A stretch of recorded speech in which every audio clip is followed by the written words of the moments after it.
Oh, there you are. Hey, let's see if I can. Best way is this. No, this is not Lanai, and the closest thing salt is Salt Lake. I'm in Park City at the Olympic Village. Hello, Molly. And I'm with a big crowd of people, and it's like whatever, like 6:30 Mountain Time. So I'm way late on Daily Dose of Salt, but I have a message for you, and it'll be brief. Names is the subject of today's Daily Dose of Salt. And here's the poignant experience that I'm having. So I'm here with, I don't know, 300, 400 top leaders in network marketing.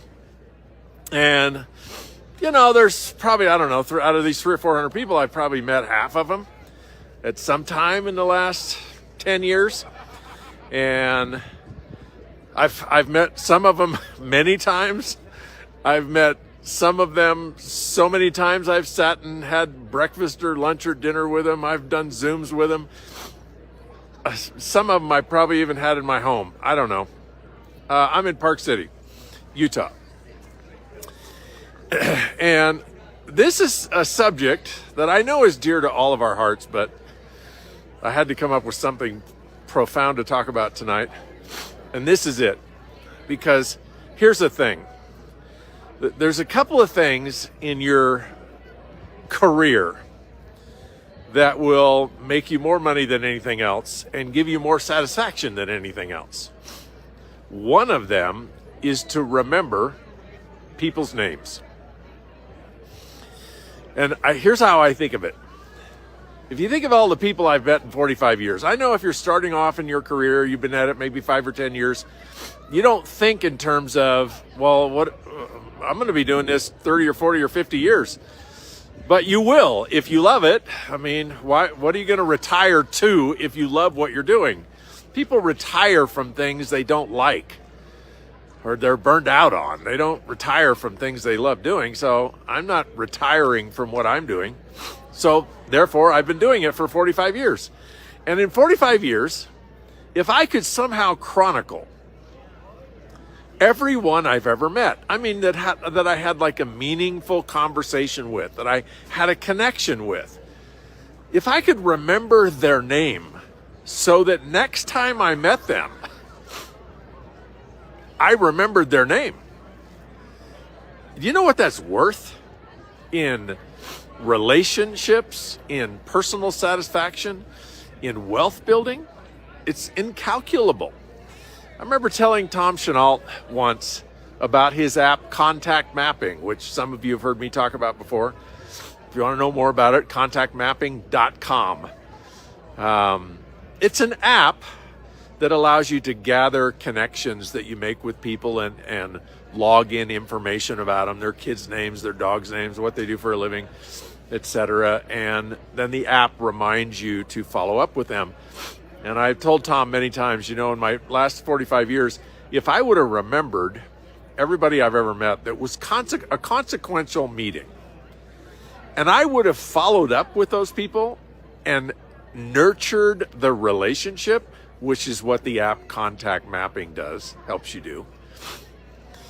The only way I could quantify it is in wealth. The only way I can quantify it specifically.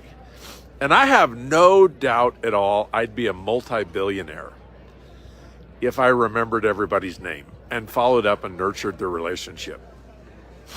So you can follow up and nurture relationships with an app like Contact Mapping, but you do have to remember people's names. And so I just had this experience, right? I walk into this event here at the Olympic Park, and there's all these people. And of course, when you're a speaker and a coach and an author and you've been on stage and everybody remembers your name, right? And they all expect you to remember theirs, even if they've only met you once. They do. People do. How do I know that? Because people that have met me once, when they meet me again, the way they interact with me is as though I remember their name. Now, I was taught early on by my mentor, always when you meet somebody that you have met before, always put your hand out first and tell them your name. Be like, hey, Diane, Richard Brooke, good to see you again. And, Diane will say, oh, yeah, well, I know you, Richard, right? But that doesn't mean Diane remembered my name, right? So that's how you can help people that you've met before, that you want to remember your name, but they may not remember your name, is offer your name first before anything comes out of anybody's mouth in the conversation. And that will then help them remember your name, and it'll kind of get them off the hook. But how do you remember people's names? Well, here's what I know about it. It's a self-esteem issue.